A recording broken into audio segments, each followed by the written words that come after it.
नमस्कार दोस्तों। आज मैं सुनाऊंगा आप लोगों को आल्हा उदल की जन्म की कहानी हिंदी में। यूट्यूब पे बहुत सारे अवेलेबल है कहानी, लेकिन वो गाने के फॉर्म में है और वो बुंदेलखंडी भाषा में है, तो कई हिंदी भाषी के जो लोग हैं उनको थोड़ा सा प्रॉब्लम होता है उसको समझने में। तो उसी के लिए मैंने ये सोचा है कि आज मैं हिंदी में पूरी कहानी को संक्षेप में बताने की कोशिश करूंगा आपको, तो आपको अच्छा लगेगा। काफ़ी इंटरेस्टिंग है, काफ़ी इसमें मोड़ हैं कहानी में और आपको सुन के मज़ा आएगा। आप अंत तक वीडियो पे बने रहिए। कोशिश करूंगा जितना छोटा हो सके उतना छोटा में बताने की। तो आइए चलते हैं। और एक बात और है कि सब्सक्राइब कर लीजिए। यदि अच्छा लगेगा तो आपको सब्सक्राइब करेंगे आप, तो फिर मैं इसके आगे का भी वीडियो बना के आपको फिर से हिंदी में ही सुनाऊंगा। कहानी कुछ ऐसे शुरू होती है कि एक जंगल में एक शेरनी रहती है और उसके साथ साथ ही उसी जंगल में एक गाय भी रहती है। शेरनी और गाय दोनों गर्भवती रहती है। शेरनी अपना शिकार करती है, गाय अपना घास खाती है। दोनों जंगल में आराम से रह रहे होते हैं। तो एक दिन की बात है, गाय पानी पी रही होती है नदी में और शेरनी भी पानी पी रही होती है नदी में, लेकिन गाय ऊपर पानी पी रही है जहां से पानी नीचे की ओर बह के जा रहा है। तो पानी के साथ साथ गाय का जो है लार्वा होता है, वो लार्वा टपक के जाता है उस पानी में और उस पानी को शेरनी पीती है।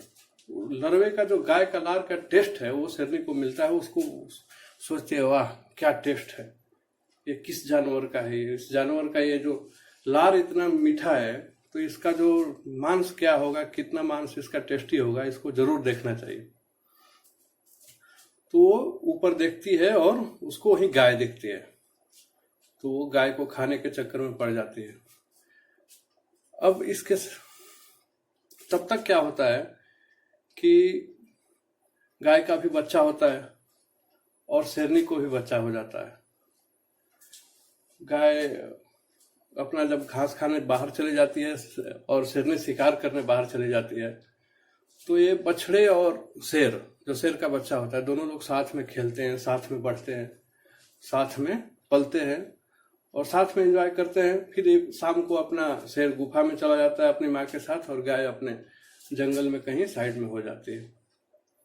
एक दिन की बात है कि शेरनी आ रही है रास्ते में, उसको वो गाय दिख जाती है जिसका बहुत दिनों से वो इंतजार कर रही थी और फिर उन्होंने अपना काम कर दिया। गाय को मार के शेरनी ने खा लिया।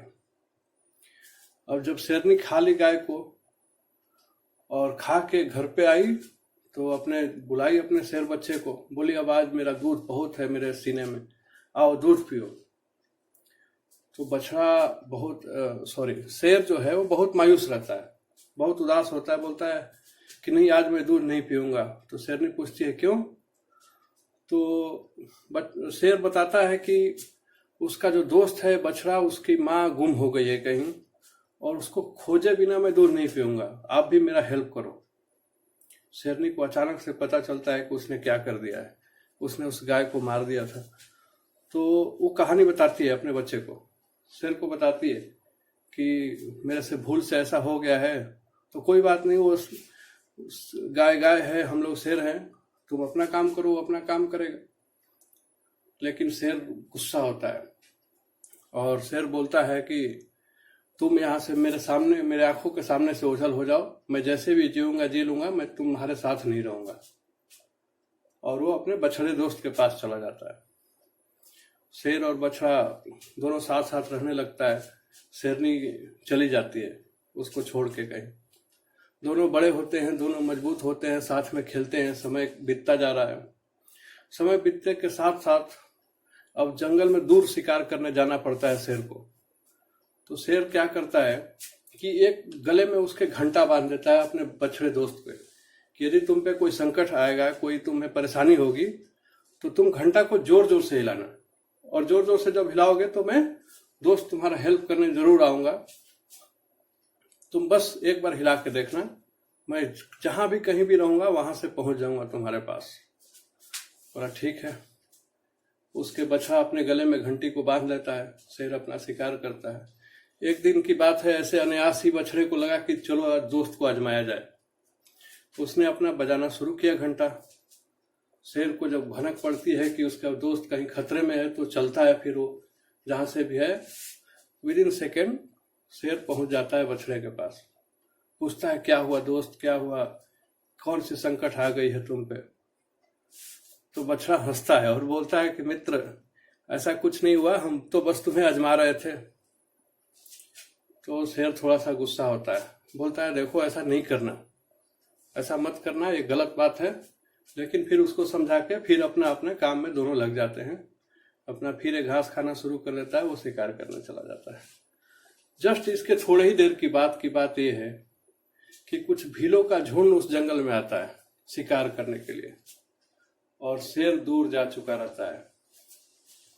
बछड़े पर भीलों की नजर पड़ती है, बछड़ों को घेर लेते हैं। बछड़ा खूब गले की घंटी बजाता है। शेर को सुनाई तो पड़ गया, लेकिन शेर को लगा कि फिर ये मजाक कर रहा है इस बार। वो थोड़ा सा आने में देर करता है, आने में मतलब उतना उत्सुकता से, उतना फुर्ती से वो नहीं आता है जितना फुर्ती से पिछली बार आया था। बछड़ा लड़ता है लेकिन भीलों से हार जाता है और अंत में मारा जाता है। भील उसको मार देते हैं। मारने के बाद उसको कुछ दूर ले जाकर शिफ्ट करके अपना भूंजने का प्लान बनाते हैं, अपना आग जलाते हैं, ऊपर लगाने की कोशिश करते हैं। तब तक शाम हो जाता है। शेर आता है अपने गुफा में, तो सोचता है कि चलो एक बार मिलने बछड़े से, उसके बाद चलते हैं। तो बछड़ा ढूंढता है, मिलता ही नहीं है। काफी परेशान होता है, बहुत पुकारता है, आवाज लगाता है, कुछ नहीं, कोई रिप्लाई नहीं। तो हैरान परेशान होकर ढूंढने लगता है। ढूंढते ढूंढते उसकी नजर भीलों पे पड़ती है। भीलों से बोलता है भील कि भाई तुम लोग देखा है मेरा दोस्त को। भील उससे डर के भागने लगते हैं। भीलों को लगता है हमसे गलती हो गई है। तो शेर बोलता है कि तुम लोग भागो मत, सच सच बताओ, मैं तुम्हें कुछ नहीं करूंगा। ये सुन के भील बोलते हैं कि माफी करिए जंगलराज, हम लोगों से गलती हो गई, हम ही ने आपके दोस्त को मारा है और हम अपना क्षुधा शांत करने के लिए उसको मारे हैं। अब गलती हो गई, माफ कीजिए मुझे। शेर बात दे रखा था, शेर को बड़ा खराब लगता है। बोलता है कि यदि मैं समय से आ गया होता तो मेरा दोस्त बच जाता। भीलों से ही बोलता है कि एक आग मेरे लिए भी लगा दो यहीं पे, जिसमें मैं भी जल के मर जाऊंगा। तो एक भील और वहां पे चिता जला देते हैं और बड़ा कहानी इंटरेस्टिंग है। उसमें वो शेर भी चला जाता है, शेर बाघ जो भी कहिए चला जाता है और वो भी जल जाता है उसमें। अब यहां से देखिए, जब जल जाता है, उधर बछड़ा भी भून के वो लोग खा लेते हैं, तो वहीं पे 2 बांस उगता है, बहुत सुंदर बांस उगता है। और समय के साथ साथ बहुत समय से पहले ही दोनों बांस बिल्कुल लंबे हो गए, बड़े हो गए, हरा भरा बिल्कुल। बांस जब उग गया तो कुछ दिनों की बात है, इसको यहीं पे छोड़िए। एक वंशकार उसी जंगल में राजगीर या राजीकर जो भी जगह का नाम है, वहां से आता है बांस के जुगाड़ में कि कुछ बांस मिल जाए तो वो अपना घर बनाएगा। तो देखता है सुंदर सा लंबा सा 2 बांस है बिल्कुल। तो जाता है, सबको लगता है कि जो अच्छा है उसी को काटना है, तो जाता है उसको काटता है। जैसे काटने की कोशिश करता है उस बांस को, उस बांस से आवाज आती है कि ओह चोट लगा मुझे, धीरे से आहिस्ता काटो। तो ये सब सुनता है तो वो थोड़ा सहम जाता है, लेकिन फिर जब वो बांस से ही आवाज आती है कि आप काटो, इसको धीरे से काटो, तो काटता है। काटने के जैसे जब दोनों बांसों को काट लेता है तो वहीं पे 2 छोटे राजकुमार उसको दिखते हैं रोते हुए, छोटे छोटे बच्चे 2। तो दोनों बच्चों को उठाता है और लेके अपने घर जाता है। अब अलाउदल ये नहीं है, ये दोनों बच्चे अलाउदल नहीं है। अब हमें भी लगा कि यही दोनों बच्चे अलाउदल होंगे। ये अपने घर पे गए, घर पे जाने के बाद इनका नामकरण किया, अपना बधाई बजाया, नाच गान किया और इनका नाम रखा दक्षराज और यक्षराज।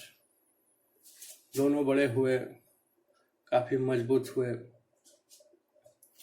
दोनों की शादी के लिए भी वंशकार जो है वो परेशान हुआ, सोचा कि ये दोनों इतने बलवान हैं, इतने बहादुर हैं, तो इनके लिए शादी भी एक ऐसी लड़की होनी चाहिए जो थोड़ा सा मजबूत हो, दिलेर हो, इनके लायक हो।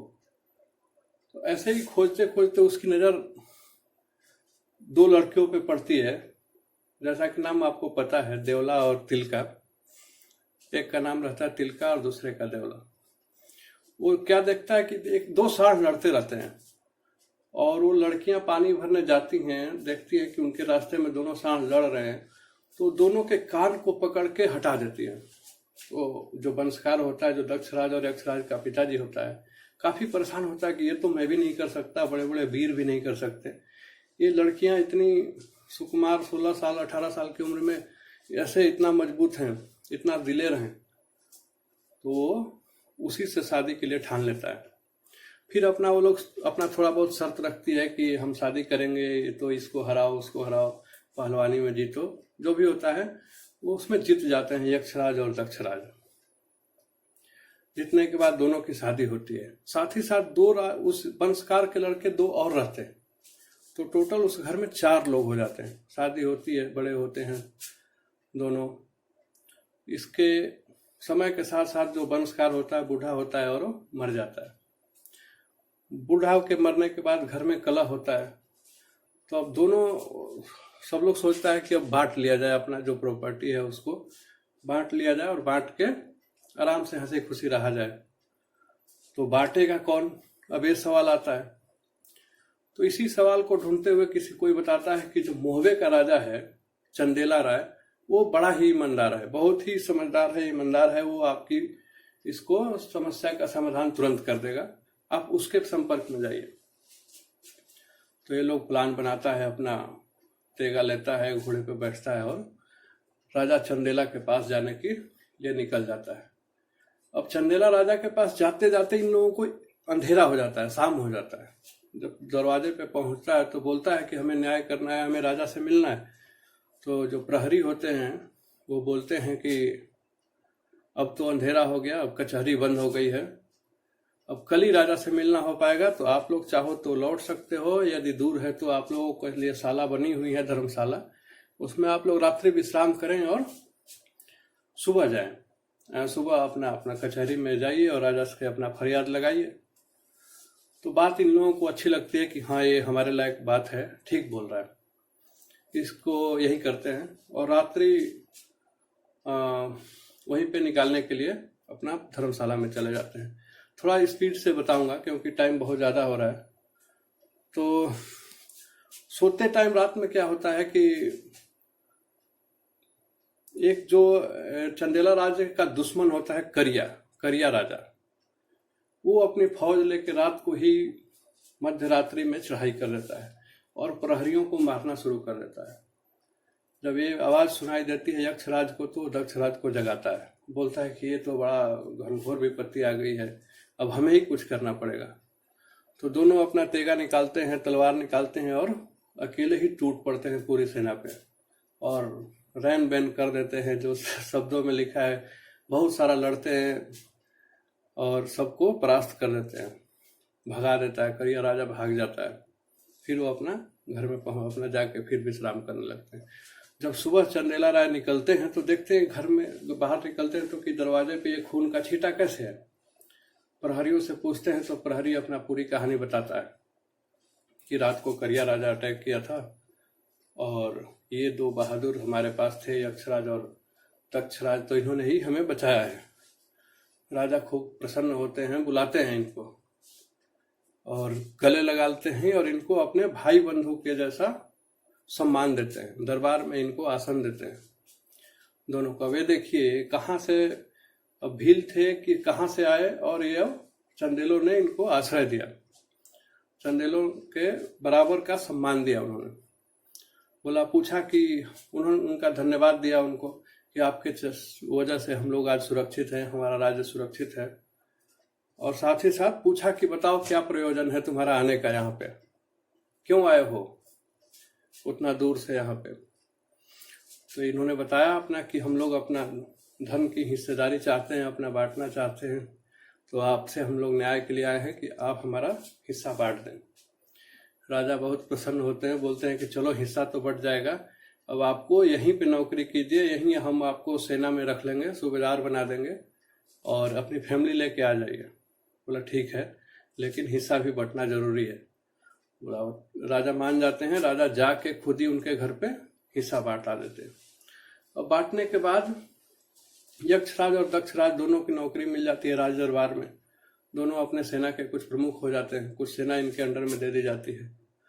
और ये अपने देवला और तिलका, जो यक्षराज की वाइफ थी, और देवला जो दक्षराज की वाइफ थी, उसको लेके आते हैं। और ये लोग अब यहीं पे रहने लगते हैं मोहबा में।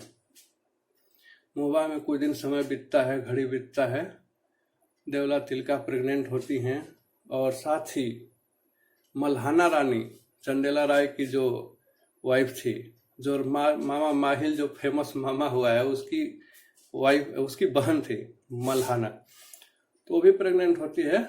और बच्चे होते हैं चंदेला राय के ब्रह्मजीत और दक्षराज के आल्हा और उदल, और यक्षराज के मलखे और सुलखे।